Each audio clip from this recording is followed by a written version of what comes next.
All right, they're going for it, and we didn't get it. We didn't get it. What the?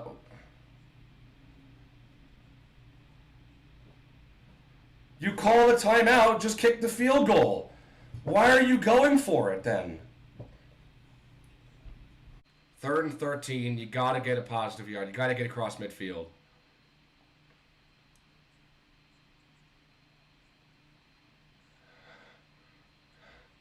Oh my God! Oh no, it got picked off! Oh my God, this is hilarious.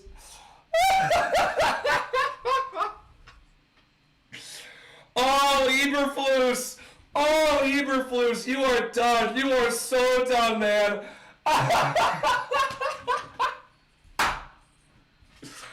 Oh, let me see this throw. Oh no, Komet stopped.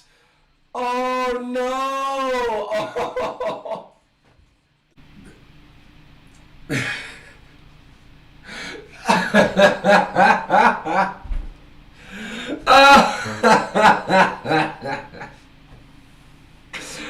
Oh my gosh. Oh my God, this team's so bad.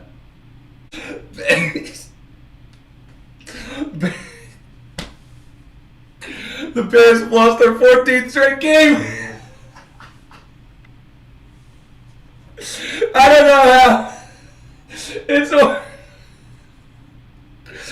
of the best comedies on television, I swear. Oh, I can't help but laugh now. I can't help but laugh now. They're up 21 points. The Bears lose 31-28 to the Denver Broncos after being up 21 points in the 3rd quarter. Let me tell you, folks. Oh, man. This one, I've got a bunch of different feelings right now. But one thing that I can't stop doing is laughing about this game because this game is the perfect epitome of what this franchise is and what my life has been like for the last season plus. Oh my gosh. We're now in week 4. We go back to week 4 last season when we lost to, I don't remember who we were playing week 4 last year. Hang on. Who was it? Oh, it was the Giants. The Giants. Velus Jones had that muffed punt. Bears were 2-1 going into that game. They're 0-3 going into this one. This isn't like super surprising. I thought it was going to be a little bit different. But if, it's not surprising considering how they've played. I'm going to be honest. But like last year, remember, last year we went 3-14, and we started 2-1. So from week 4, 2022 to week 4, 2023, the Chicago Bears are 1-16. You can't help but laugh. It is embarrassing. And the funniest part about this game is that there are actually a lot of positives that you can take away from this one. Justin Fields has probably his best day as a passer. 300 yards, 4 touchdowns, looked great for 3 quarters.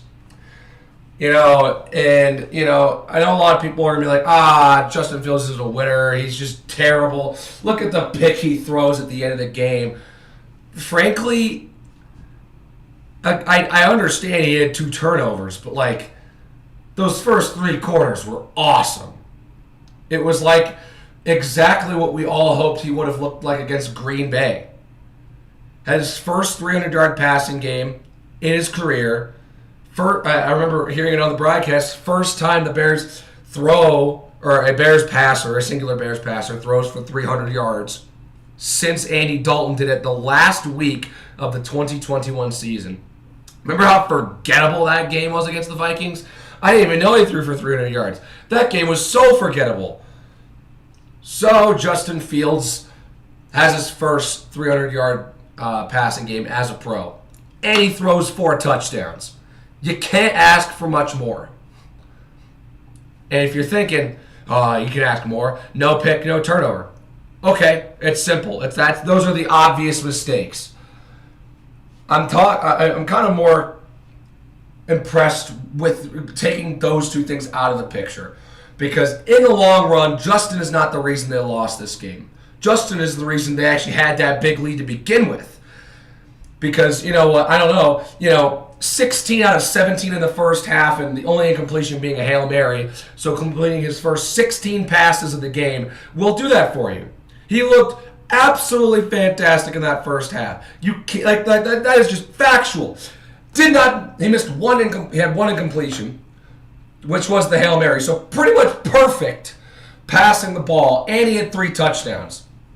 You can't get much better than that. Yeah, he could have had a little more yardage. Okay, that's kind of being a bit nitpicky. I mean, he put him in a position to win. They were up 21 to 7.5.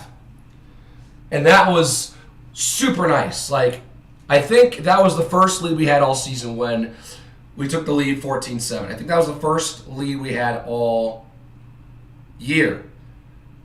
And so going into the half up 14 and looking dominant against the Broncos defense, which I was expecting him to look dominant against the Broncos defense, considering they gave up 70 points last week.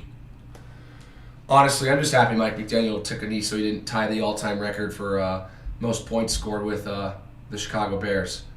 Obviously, it would set a record for most points in a regular season game if he did kick it, because the Bears, when they scored 73, it was in a championship game against the then Washington Redskins, who is actually on the team's schedule next, the Commanders.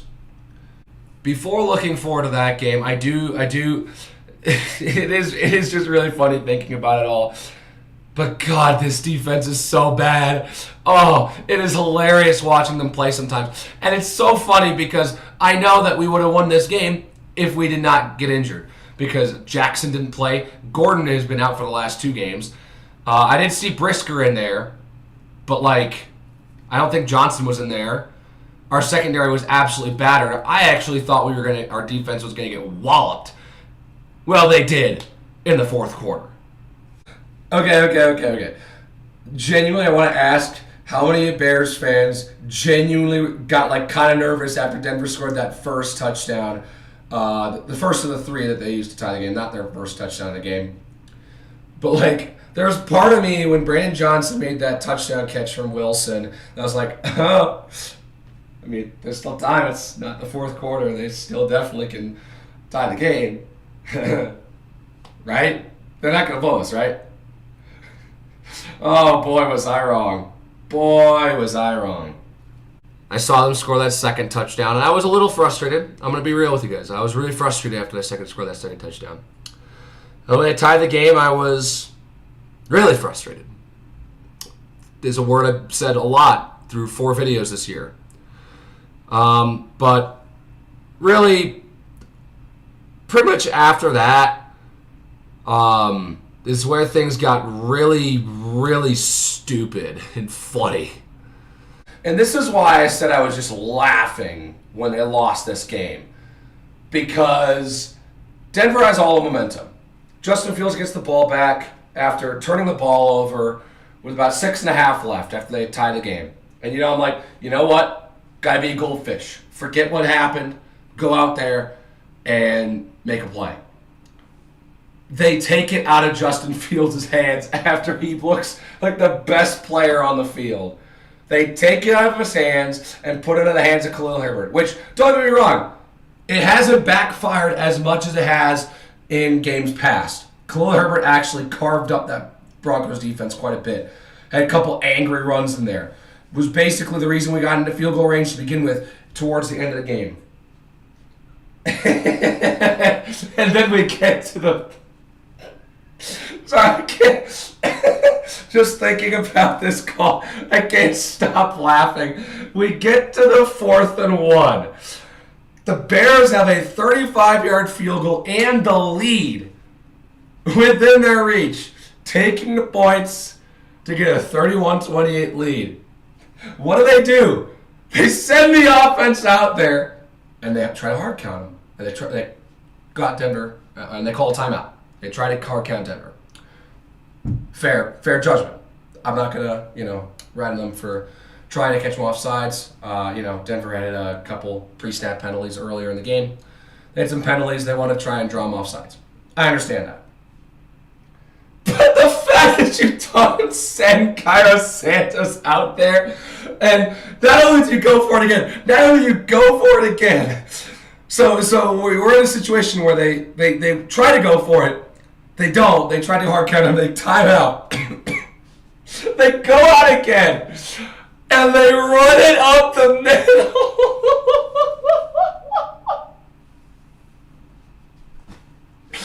Oh my God. What are they thinking?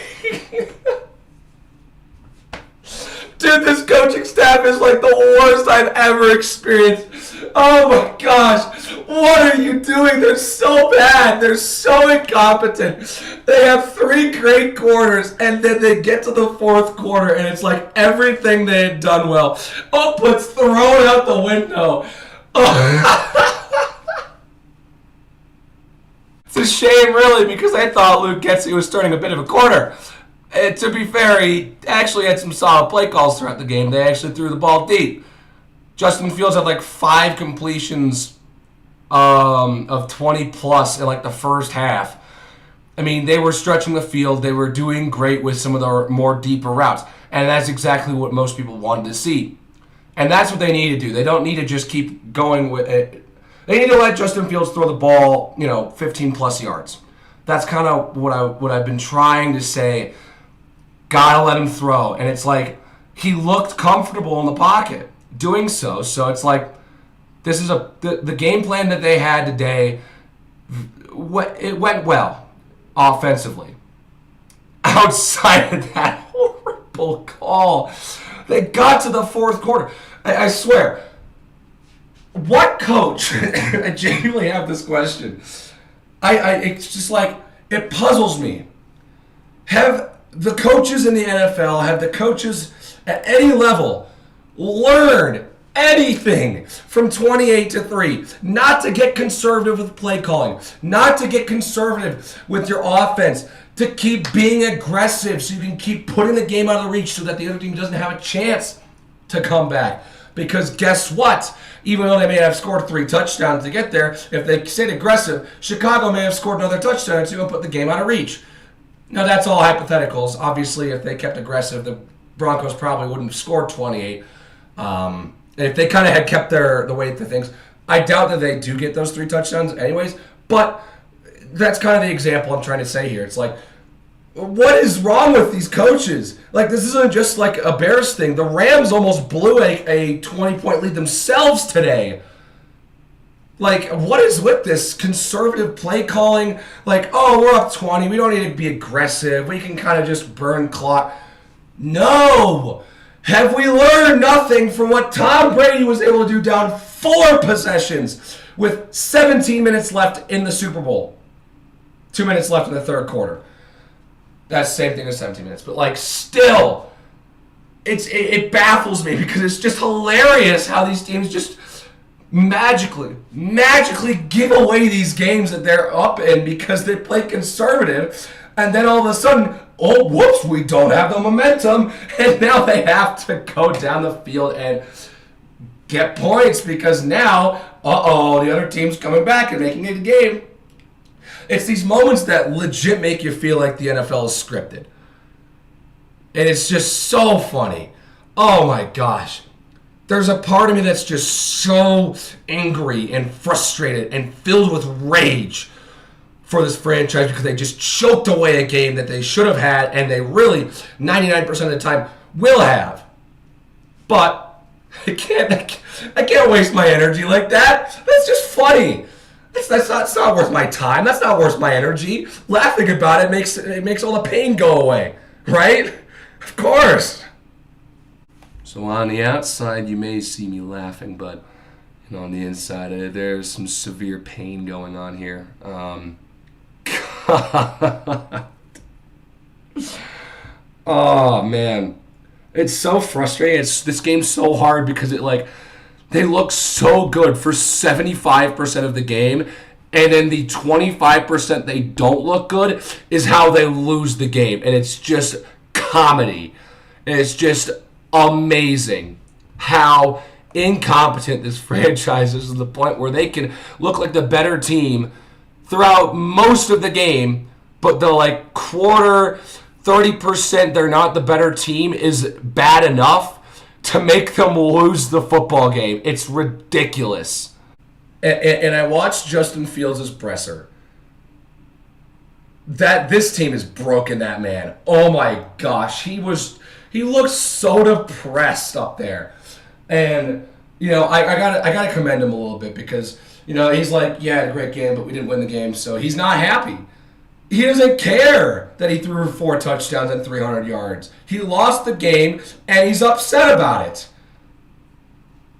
And I think that's a sentiment a lot of Bears fans have right now, where it's just endless rage, endless frustration.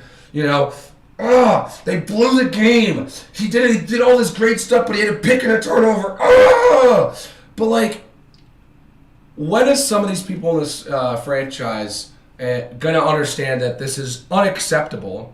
One, but when is this franchise and some of these fans going to realize that it's not all bad? This game is not all bad. Of course, everyone is going to remember the choke, or in rare cases, pretty much only in Denver, the comeback, because everyone focuses on the choke nowadays rather than the comeback. But everyone's going to focus on the choke. Everyone's going to focus on the turnover, the fumble. Everyone's going to focus on the bad 4th down call. Everyone's going to focus on the pick. No one in this city is going to focus on the great day Justin Fields had in the 3 quarters previous to the 4th quarter. 300 yards, he didn't have 300 yards until into the 4th quarter. But still, the game he had outside of that. 300 yards, 4 touchdowns. At this point, you're 0-4. You haven't won a game. We're into the month that the team last won a game. It's October 1st. They last won a game. I don't remember the exact date. It's like October 26th. Somewhere around that, early to mid-20s in October last year. They don't win past the week with they don't win their next 3 games. They will officially have gone a full calendar year without winning a game. This is kind of my thought process. They're not worth my energy to get all upset about and have my day be ruined and have my week be ruined. It's just, that's not how I need to be anymore. I've grown up a little bit. I've, had to sit through 10 years of Bears football with only 1 winning season and 2 playoff games, one which ended in probably one of the worst ways you can think of. I've gone through a lot of losing. It gets to a point where you just start laughing. It's just so funny how much of a dumpster fire this team has been since they fired Lovie Smith after a 10-6 season. Hey, I guess they thought they made the best decision. Guess not, because, they hired Mark Trestman, and then he gets fired. And then here comes John Fox. He gets fired. And here comes Matt Nagy. We have 1 great year, and then he stinks. And now coming Matt Eberflus, and he has been bad from the start. Now, granted, last season he was dealt a terrible hand. The team was atrocious. But come on. As a head coach, why would you go for it on 4th and 1? It's just funny how bad of a coach he is, because he's taken over the defensive play calling since Alan Williams has taken his leave and has pretty much been fired from the organization. And I said this in the last video that it was, just some inappropriate stuff. It's pretty bad. Whatever's going on with Alan Williams is pretty bad. Pretty freaking bad. Eberflus has been play calling have been doing the defensive play calling since he has been out of the organization, and oh my gosh, I don't know what this team saw in Eberflus, what he did in Indianapolis, but whatever it was an absolute mirage because he cannot coach. He is not a head coach. He's now, let's see, 3-18 as a head coach. I don't even have to look it up. I can confidently say that's probably the worst mark of a Chicago head coach ever. I know we're in the longest losing streak in franchise history. Oh, I mean, this is just an absolute train wreck. And it's hilarious. So the Bears have Washington on Thursday. Washington just forced overtime against Philadelphia in Philly. Now, what does that mean for this weekend? Or not this weekend, this Thursday? I have no idea because Thursday Night Football is one of those things where it's just like you only have 3 days to prepare. Then you play the game, so stuff just randomly happens. Kind of. Obviously some of those games, it just goes the way that you'd expect. But I have no idea how this is going to go. Bears lost 4 straight. Commanders have lost their last 2. Granted, they were up against very good competition. Commanders are an interesting team. They've won 2 games against poor competition in the Cardinals, and then they beat the Broncos after spoiling their 2-point conversion on a Hail Mary. So they let up a Hail Mary against the Broncos. And that was a game where the Broncos were up big, and they blew that game. And they've lost their last 2 to Buffalo and Philadelphia. Respectable teams. If they lose to us, it's an absolutely terrible game for Washington, and it's absolute black eye on their season right now. If the Bears win, probably saves Eberflus's job. If he cannot beat Washington, I genuinely think Matt Eberflus should be fired. I know the Bears don't do mid-season firings. I know they haven't before. I think this is warranted, and it's the right time to have your first mid-season firing in franchise history. If they lose to Washington.